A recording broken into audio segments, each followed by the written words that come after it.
Hi, it's Laura at Aquamarine 18 Tarot and Books. Thanks for stopping by my channel today. Welcome or welcome back. In this video, I will make a VR to the tag My Magical YouTube Journey by Starlight the Wild Witch. I will link their original video below. As the tag suggests, it's really about our experiences deciding to create YouTube channels, maintaining YouTube channels, and what that's like. I feel like it might be a little bit geared more towards folks whose channels are really focused on kind of witchcraft and magical practice, maybe more so than mine. But I really like the prompts and I've really been enjoying the VRs, so I thought I would make one. I will timestamp below. There are 25 questions, which is quite a lot. Okay. Question number 1. What is your channel name and the significance behind it? My channel name is Aquamarine 18 Tarot and Books.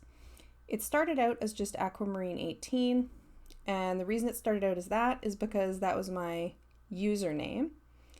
I made my YouTube account only really when I started engaging with TarotTube content. I'd obviously watched YouTube plenty before, but it wasn't until I was watching, a fair amount of TarotTube that I really wanted to, make an account and a username and have a subscription list and comment on the content that I was watching.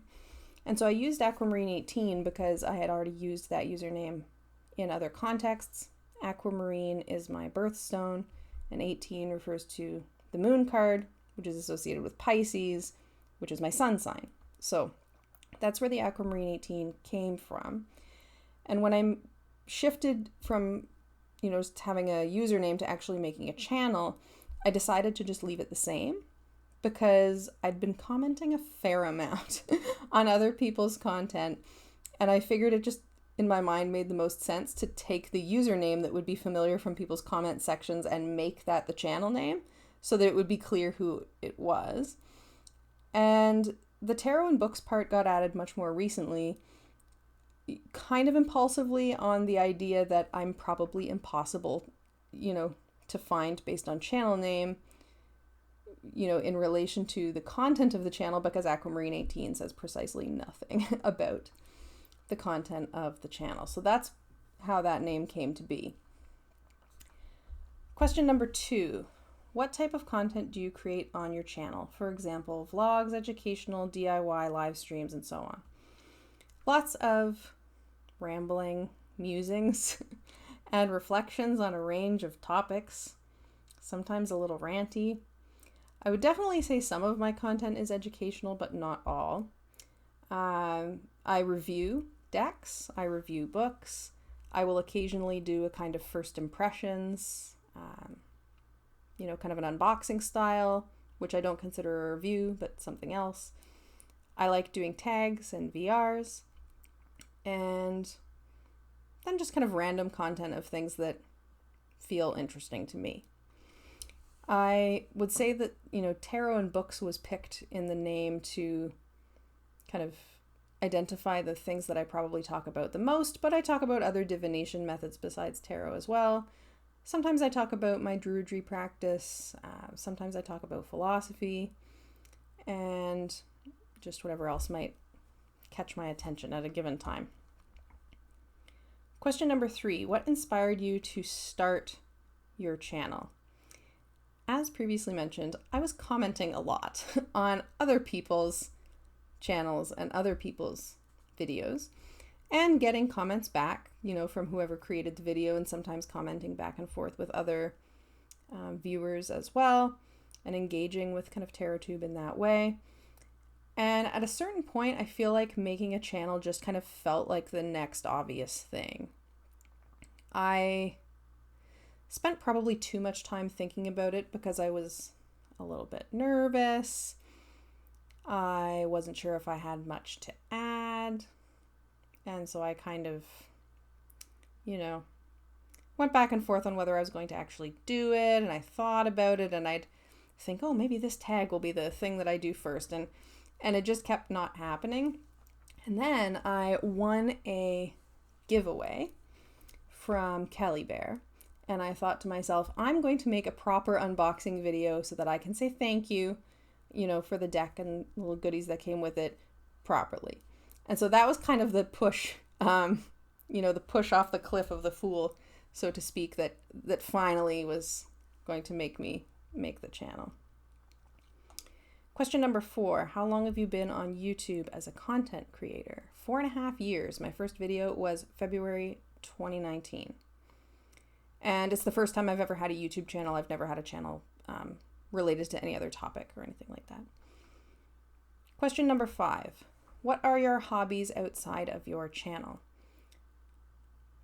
Reading cards and reading books, obviously, and anything outdoors. Hiking, swimming, camping, kayaking, nature photography. I also like cooking. I like trying new recipes, and I like eating the results of those efforts, most of which are pretty good, some of which are not. I like just going to the pub for a pint with my friends, and, sitting outside, being outside as much as I can. Those are my hobbies. Number 6, is there a new style of content that you want to try? Maybe. I feel like the one thing that comes to mind for this question is lives. And that's because I like going to them. I was at the 3 Girls earlier. I'm filming this on August 26th. I'll post it later. I was at the 3 Girls live, and I really like the lives. I like when people are chatting back and forth in real time. I like, being able to throw comments out in real time. I really enjoy the live as a thing, but I don't know that the kind of content that I am making right now is particularly suited to it. I don't necessarily think that all kinds of content are equally suited to a live format. So I'm going to have to think about it, and I'm only going to really make more live content if it makes sense to me. So maybe I want to try it. We'll see. Question number 7. How do you plan out your content? I have a LibreOffice Writer document, which is like a word processor document, called YouTube To Do. All capital letters so I can find it easily. And I just note down ideas in there when they come up. If I see a tag that I really like, I'll go kind of find the original, and I'll paste the link to the original and the questions into the Word document so that when I'm actually going to film something, it's there. I'll make little notes, of ideas that I'm thinking about in there. And right now the document is 16 pages long. A lot of those things probably won't actually, sorry, the cat is making mischief there. A lot of those 16 pages of ideas probably will not ever get made because I put things in the document all the time and then I delete them without ever doing anything with. But that's how that planning goes. It's haphazard at best. Question number 8. What are your tools of the trade, cameras, mics, lighting, and software? When I'm sitting here, for a seated video, which is most of my videos, I am just sitting in front of my laptop at my desk. I have a Logitech webcam, which is just plugged in to my laptop. I have a microphone by Blue. It looks like that. I have some kind of ring light, which I got from Best Buy. I couldn't tell you what brand it is. It wasn't very expensive. It's not anything specialized or particular. When I'm elsewhere in my house or outside, or when I'm filming like tabletop view, like top down, then I'm using my camera that I use for photography, which is a Canon. This is a Rebel T8i. And I usually just use this, this is a 18 to 55 millimeter lens. This is a kit lens that comes with the camera. So there's a bit of a zoom on it, which is useful for filming top down to be able to zoom in on the cards a little more, zoom out a little more, see a reading. I don't really use any of my other lenses when I'm filming videos. That's the one that I use. And for sound, when I'm filming with my Canon camera, I use the Rode Video Micro mountable microphone, which just looks like this, and it has the I call this tribble. I'm sure there's probably a name for it that's not tribble, but that's what it is to me. And this just mounts on top of the camera like that. This is really good. The Rode microphones are really good. They're like a little bit more expensive than a lot of the other microphones that look like that, by like 10 or 15 bucks, but they're really good. That's what I use. I recently got my new laptop, and I've been a Linux person forever. And the laptop came with Windows. So I'm still deciding if I'm going to keep that or if I'm just going to go back to what I'm used to. So right now I have Windows that is new to me that I'm struggling with. So I'm using like Camera to film and Clipchamp to edit. I'm not really into either one, if I'm honest. There it is. I'm not super technologically capable on Windows. I'm actually not technologically capable on Windows at all. So there it is. Question number 9. As a content creator, do you experience burnout? If so, what does that look like for you and how do you recover from it? I would say that if I experience burnout in such a way that causes me to not have the capacity to film or upload content, it's probably because I'm burnt out like from things that are not YouTube. Sometimes I really struggle with how much screen time, like computer screen time, my day job involves. And that can get in the way of me wanting to, in my spare time, then film videos. I mostly only film on the weekends because after an 8-hour shift sitting in front of a computer for like a lot of the time, I don't want to come home and do this. If I've worked too many hours, if I'm not sleeping well, if I'm not feeling well, then I won't want to produce content. I don't tend to burn out from producing content specifically because I think I don't hold myself to any kind of schedule. I think if I did, then I would, but I don't. So I don't. And how do I recover from it? I mostly just stop filming for a while. I don't know that I recover from it so much as I just disengage. Sometimes I will batch record and then spread the videos out if I know that I'm going to be really busy or something like that to kind of preempt this issue, but I have no expectation of regularity of myself, so that's fine.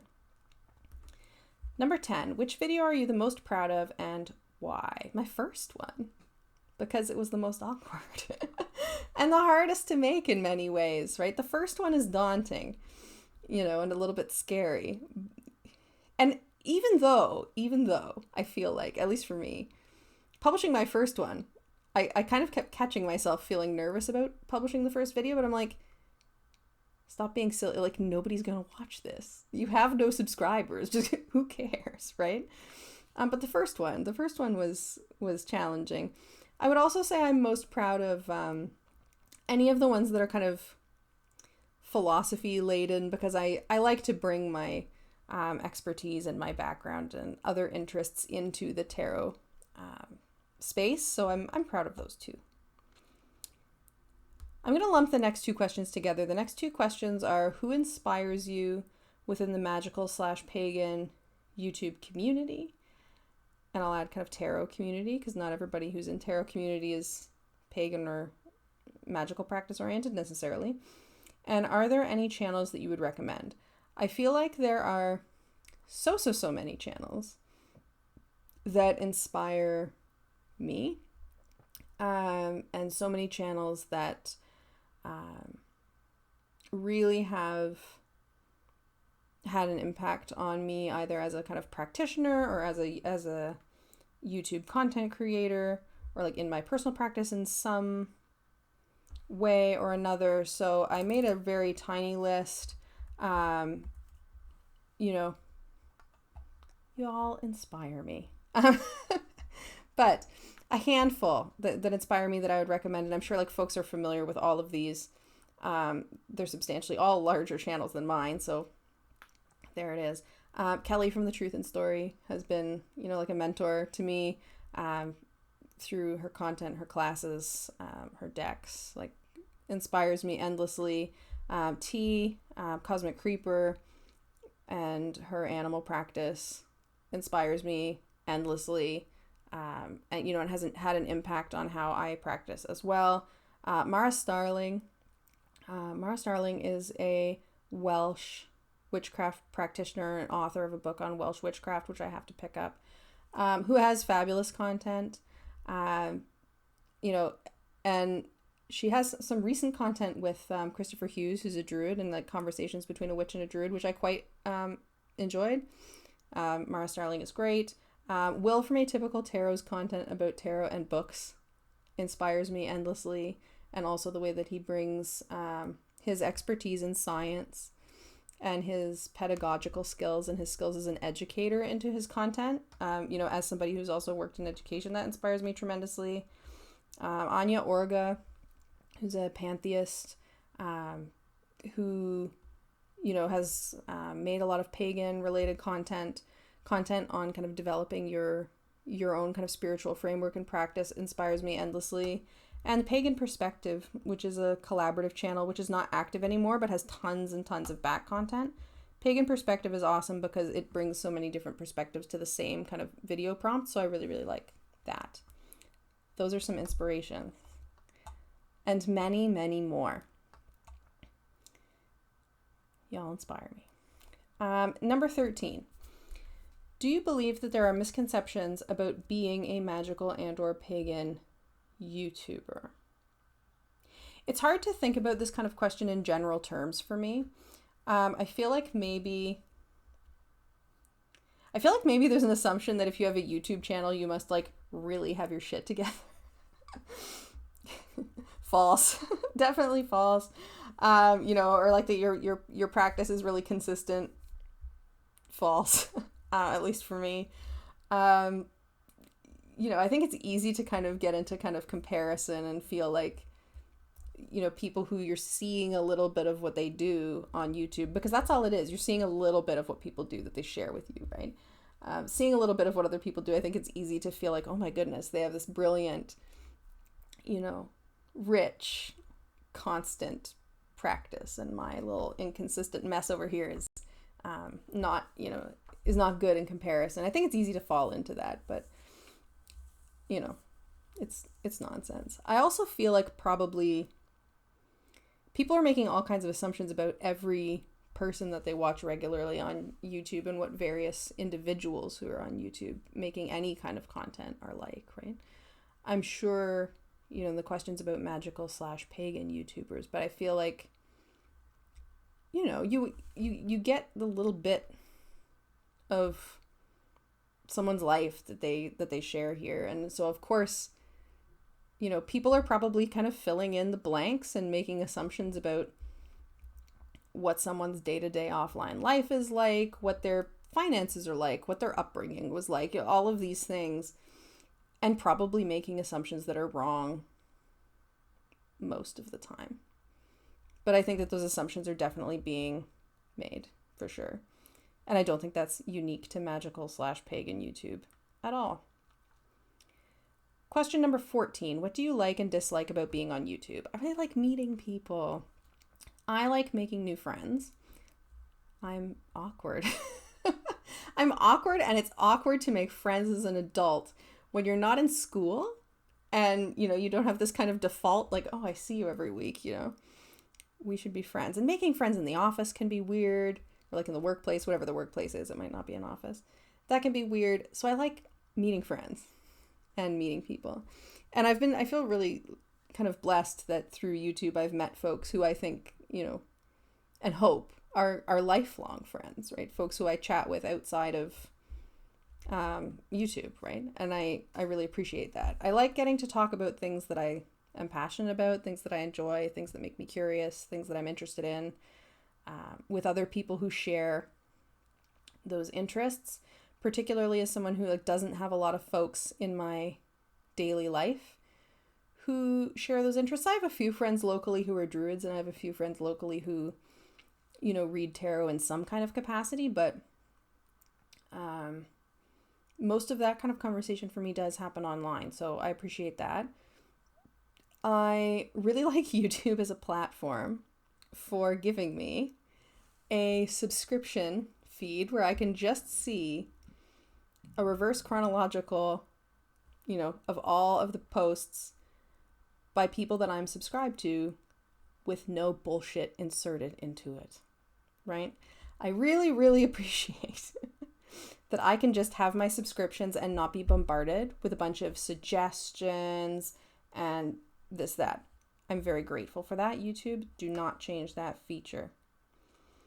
What do I dislike about being on YouTube? I feel like all the things I dislike about being on YouTube are just things that I dislike in life. I dislike getting abusive and discriminatory comments. I dislike coming across that shit on other people's channels, whether in their videos or in the comments section.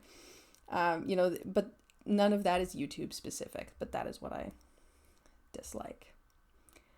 Question number 15. What are some of the challenges and struggles you face creating on this platform, and how do you overcome them? I don't know if I overcome struggles with making YouTube content so much as just shove through. I don't know if that's overcoming anything or not, or just Taurus moon, Taurus Mars, stubborn, right? There's a question later on about boundaries. I feel like boundaries are challenging and fluid for me at times on here. They're definitely not where I thought they would be when I started. That's interesting. And not necessarily a struggle, just something that's interesting that I'm navigating, I'll say. I already mentioned, bullshit, people's bullshit, people's hateful, discriminatory bullshit. That's a challenge. I, on my own channel, overcome by delete button, mostly. Not welcome. I'm just not interested. I feel like a big challenge on YouTube for me is that I feel like there's something about, and I'll have to think about how to articulate this really well, because this is just kind of, as I'm sitting here thinking, I feel like it's not easy to address disagreement or conflict on this platform. I feel like when something is, I don't know, said in a video by someone that is hurtful, right? Or is, deeply problematic in some way, or when something happens, right? There's not a great way always to this, right? Because VRs are challenging for that, for all kinds of reasons related to their kind of publicity. Private conversations are really difficult because who knows, right, what that kind of conversation is going to be like. I feel challenged sometimes by wanting to make a comment when I've heard something that I feel I don't know if that's really what you meant there, but this is how that came out, and I feel inclined to make a comment, but then I'm how's that going to land? Is that going to go anywhere? Am I going to get a bunch of people coming at me, giving me nonsense about it? It's that part I think is hard, right? I think that's hard. Question number 16. What is your opinion on monetization, paywalls, or other exclusive content? Example, Patreon or other membership services. I don't really like, I'll say, I don't really like the framing of exclusive content, because I feel like I buy books, and I don't think of books as exclusive content because you buy I don't know. I'm fixing on one word in the question, which is not really the point of the question. I do think it's important though, I don't feel entitled to other people's work for free. I'm grateful for all the folks who make so much content freely available here on YouTube, but I don't feel entitled to somebody's knowledge and somebody's work in a way that I feel excluded if it's not free. I'm happy to pay for a class. I'm happy to pay for a book when I can, when it's in the budget, which is not always, I'm happy to do that. I support a lot of Patreons, or a lot. I don't know what a lot is. I support more than 5 Patreons. Maybe 10. I don't know how many. I haven't counted. I don't have any monetary things on YouTube. I don't make anything online that would be behind any kind of paywall. I don't have monetized channel. I don't have a Patreon. But I'm happy to support those who do, whose content, for whatever reason I want to support. I don't see myself going in this direction, mostly for me, like, not because of any opinion about monetization. This has nothing to do with my day job or my career or my vocation even. YouTube for me is a hobby and a happy place where I get to chat with people about interesting things, but it's not something that attaches to my livelihood in any way. And I feel like if I were to do something like have a Patreon, for example, I would feel more pressure on myself to be much more routine and regular and have a lot more consistent and more output. And I don't want to put that on myself. I don't want to turn a joy into work right now. And that's how it would feel to me. And I'm not saying that it should feel like that to everybody or that it does. Obviously not. But I don't want that for myself right now. Could that change? Absolutely, it could. I don't see myself going that way. But, I really like Patreon as a model.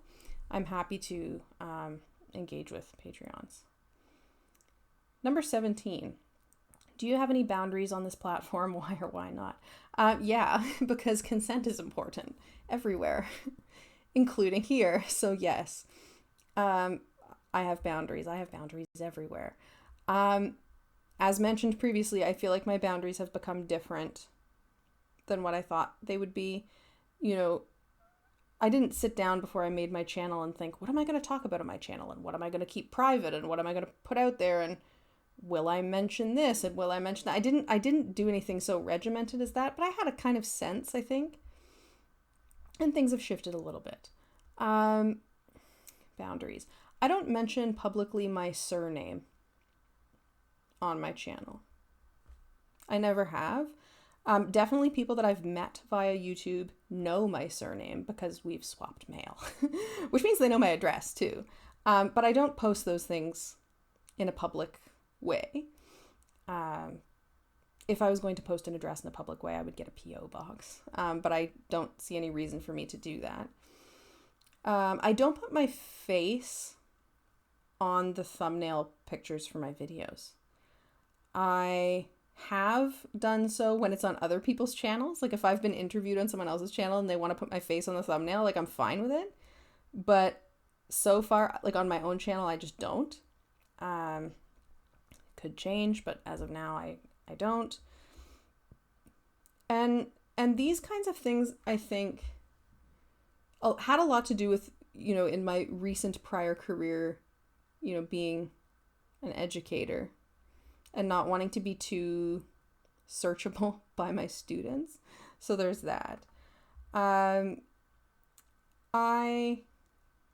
have boundaries around the kinds of comments I allow on my channel. I will delete nonsense. I will delete bigotry. Thoughtful disagreement is welcome. Respectful, thoughtful disagreement is productive. Like that's good. But not nonsense. In terms of kind of what I will talk about from my personal life, I guess in some ways I feel like I'm pretty open. I feel comfortable talking a lot about, about a lot of things. I feel like being a professor who talks about sexuality, for semesters and semesters and semesters on end makes you pretty comfortable with talking about a lot of things. But I would also say in some respects I'm a fairly private person. I'm certainly deliberate about what I share from my personal life, particularly when it involves other people. Like I'm not going to share, intensive details about, I don't know, an argument with my partner or something, right? Like that's not just my business. So I do feel a boundary there. I'm not going to talk too much about my my family members or something like that, right? Like I'll mention them. Insofar as I'm talking about myself and talking about my upbringing and things like that, but I'm not going to put other people's business on my channel without consent. Consent is important. Question number 18. Do you have any current goals for your channel? My goals are to make content that I enjoy making, that at least one human thinks is worth watching, and finds interesting for some reason. And also to just chat with people and make friends and enjoy shared interests with folks. That's it. Those are my only goals related to this channel. And that has not actually changed since I started. Number 19, what are some of the mistakes you've made and how did you fix them? I feel like being a kind of, one take, unedited person, I'm sure that I've slipped up and said things that were not what I intended. I've definitely made videos and recorded them and then thought later, like, oh, I forgot to say this thing that I wanted to say, or, oh, I focused way too much on this kind of side concern and I really got away from what I wanted to talk about, or something like this. But I don't feel like I've done anything super horrifying. I did once take down a video because I had posted a video that included that I have, and I found out later because a viewer was kind enough to take the time to message me. I found out later that the creator of this deck had engaged in all kinds of online harassment, including sexist harassment and otherwise discriminatory harassment on Twitter.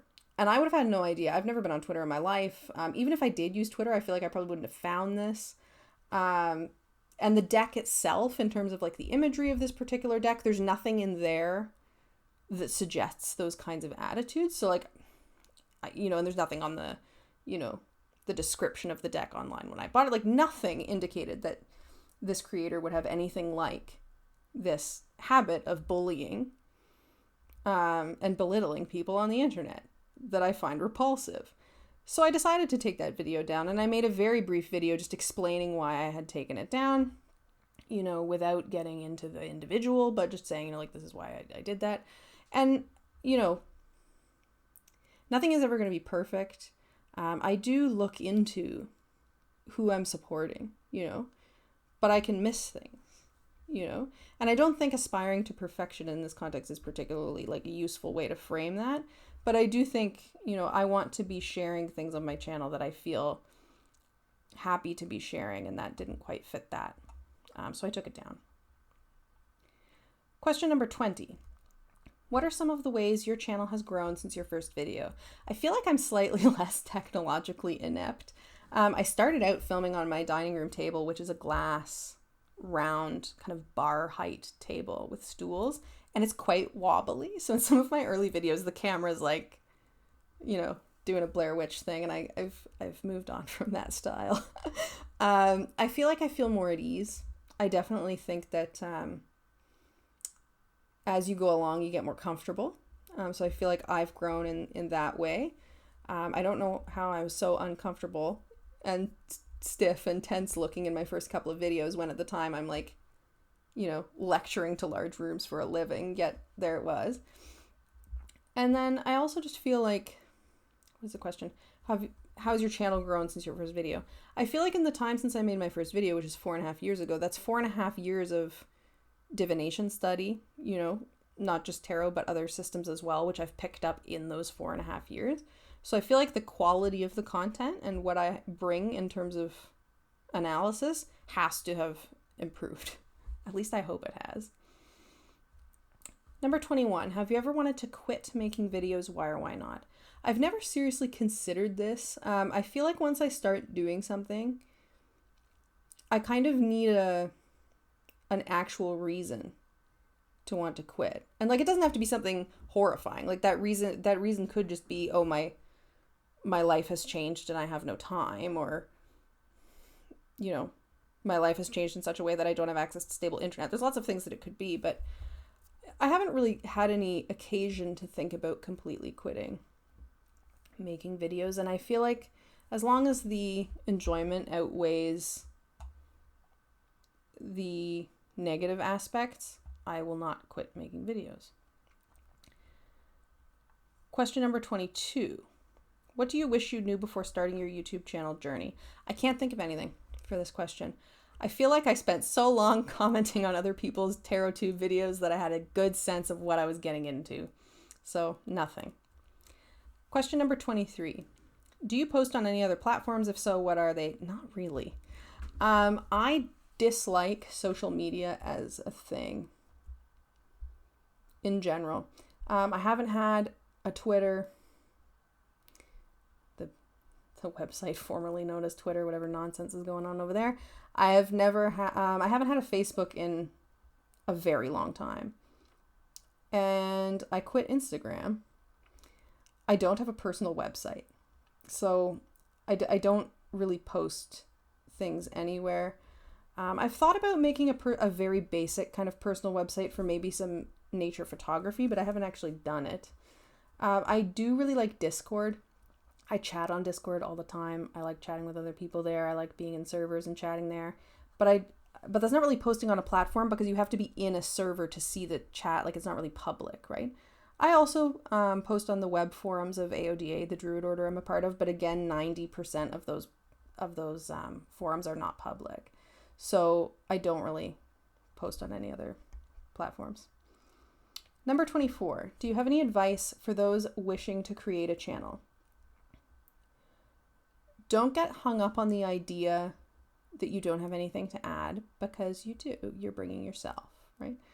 And that means that you have something that nobody else is going to be bringing to their content, right? I think that it's really easy to get kind of imposter syndrome and feel like you don't have anything worth sharing, and that's not true. I would say don't let feeling like you don't have good technology or good equipment stop you. You don't really need good equipment. You don't need editing software. You don't need to do all the fancy stuff to have great, thoughtful content. Don't get worried if you don't have that. I would say, you know what? I think I'm coming to think more and more. I really like being a small channel. There are benefits to being a small channel. I feel like if my channel was massive, I would find it hard to manage, like the comments and things like that. So I would say as a advice to someone new, like, don't let numbers stress you out. Like, if you get a dislike, or if you get, if you're hung up on the subscription count not increasing fast enough, like, none of that is what matters. In my opinion, none of it, right? It's not an indicator of your worth or the worth of your content. Let's say that. Not at all. And take care of yourself. If you want to make a channel, take care of yourself. Remember that you do not owe people on the internet, random people on the internet, particular kinds of content on a particular kind of schedule. You don't need to, heart and thank people for awful comments. You can just delete that shit. Like, take care of yourself. Step away when you need to. Find people who you feel supported by and have a great time. Question number 25. Who will you tag in this video? I tag you if you've seen this video and you would like to participate. If you've seen this video and you don't want to participate, then don't consider yourself tagged, because I think people should just make the content that they want. I'll leave it there. Thanks so much for watching. And thank you to Starlight, the Wild Witch, for making this tag. I've had a lot of fun. I hope to see more VRs. I will see you all again soon.